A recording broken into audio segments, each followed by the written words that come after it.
Hello बच्चों, let first read the question. तो question में हमें क्या दे रखा है?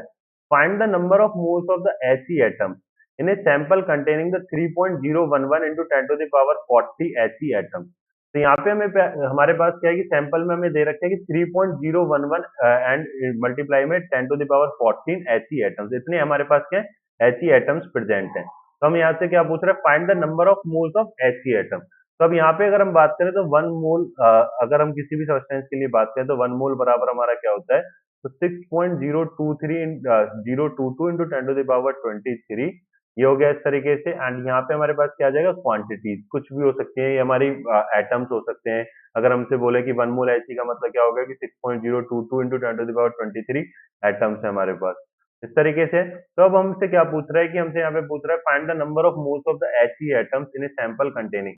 तो हमारे पास क्या नंबर ऑफ एटम्स दे रखे हैं, इस तरीके से हमें क्या करना है? नंबर ऑफ मोल्स में बताना है इस चीज को। किसमें बताना है? नंबर ऑफ मोल्स में। तो जितने भी एटम्स हमारे पास दे रखे हैं कि जैसे 3.011 इंटू 10 टू द पावर 40 दे रखे हैं, और इसको हम लोग किससे डिवाइड कर देंगे? एवोगैड्रो नंबर मतलब कि Na से, जिसकी वैल्यू क्या होती है? 6.022 इंटू 10 टू द पावर 23, इस तरीके से होती है हमारी।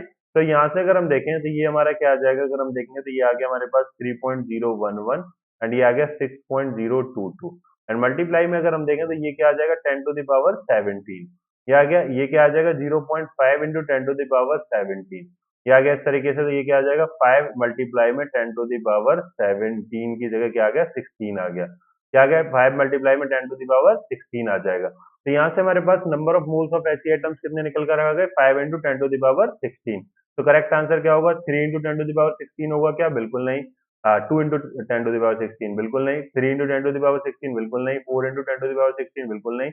5 into 10 to the power 16 will be the correct answer. So option 4 will be the correct answer. I hope you understand it very well. Thank you.